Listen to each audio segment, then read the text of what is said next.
Okay, today I want to talk to you about fear. Fear is an emotion, energy in motion, where your body responds to a certain type of danger. Now, your brain is not capable of distinguishing real versus fake danger. This is why many people suffer from things like anxiety, stress, panic attacks, and so on.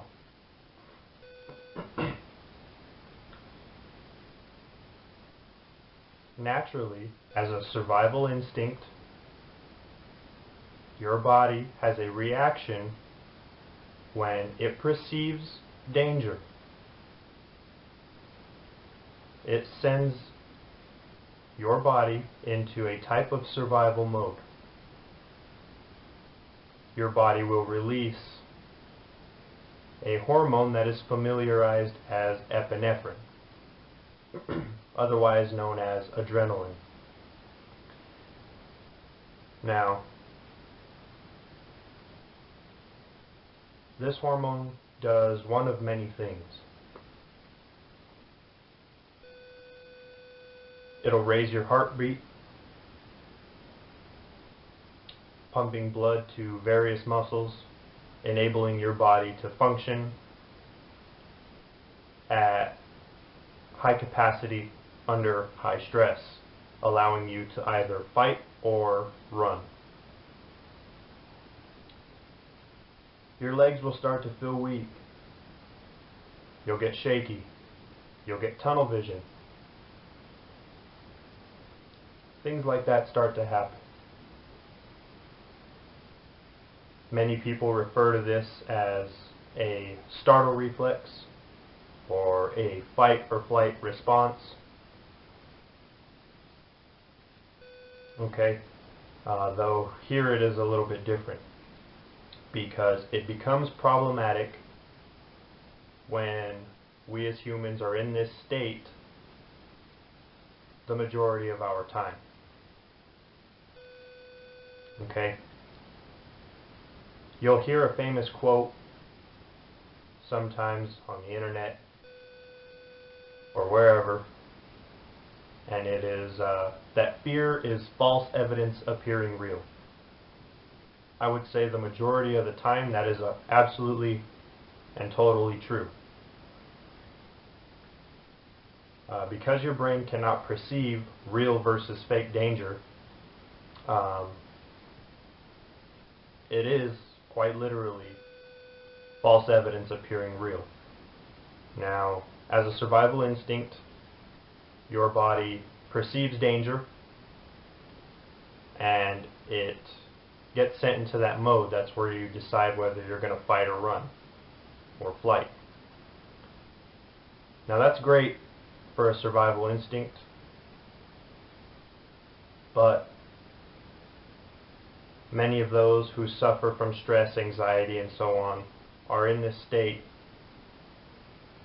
a lot, and it takes a physical toll on your body. Your health diminishes along with your immune system. Now, when you're afraid of something, your brain perceives that that thing that you're afraid of is good or bad, scary, frightening, whatever the case is. Now, Zen philosophy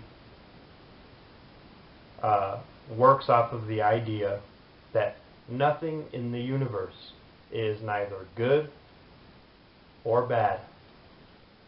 It is just merely what it is. What I mean by this is, for example, pain. You're taught from the moment you come out of the womb that being punched in the face hurts. It's painful. It's bad. Your brain gets so used to labeling it as bad or painful or it hurts. So now, if you were to be punched in the face right at this moment, your automatic reaction would probably be something like, ouch, or ow, that hurt. In reality, it is not good to be punched in the face. It's not bad. It doesn't hurt. It is merely a sensation. You have trained your mind to attach your feelings to that sensation. You attach emotion, you attach thoughts, and you attach your feelings to that sensation of being punched in the face. Same thing when you're pinched. It's not good or bad or painful. It just is merely a sensation. And you're attaching whatever feelings it is to being pinched. If you were taught that being pinched feels good,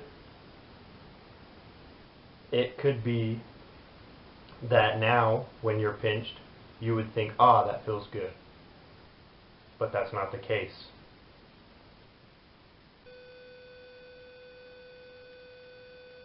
So it's kind of similar with fear. Your brain perceives a situation of some kind, and you attach your thoughts, feelings, and emotions to that situation. You attach good things, bad things. You sense that it's scary or frightening. And so, being that your mind cannot dictate whether it's real danger or fake danger, it automatically assumes that the danger is real as a survival instinct.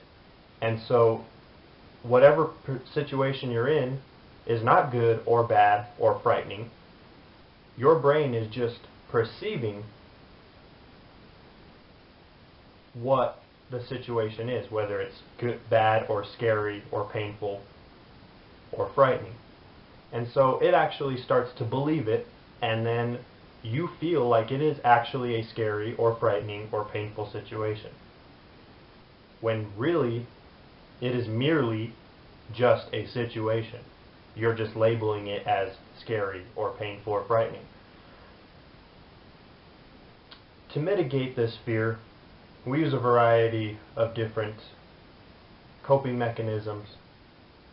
One is to focus on the fear. Okay, this goes for pain as well. Focus on the pain. Focus on the sensation. Be self-aware of what the sensation feels like. Pay close attention to it. We practice this through meditation, deep progressive muscle relaxation techniques, diaphragmatic breathing techniques, which will all be in a later video. I'm going to do an entire series on that coming soon. But really pay attention to your fear. Look at it in depth. Feel what it feels like, if you're following me. And try to make the mental connection in your brain of what feelings you are attaching to that specific fear or sensation. Then, from that point, you can start to remove the thoughts that you attach to it, and it will no longer be scary, frightening, painful, and so on. A lot of people use visualization techniques. Okay? That's where you hear the term, go to your happy place. Okay? This is a very powerful technique. Visualizing something can give a person a sense of motivation, when really visualization techniques are nothing but a redirection of your focus. Now pay close attention to this. That which you focus on grows.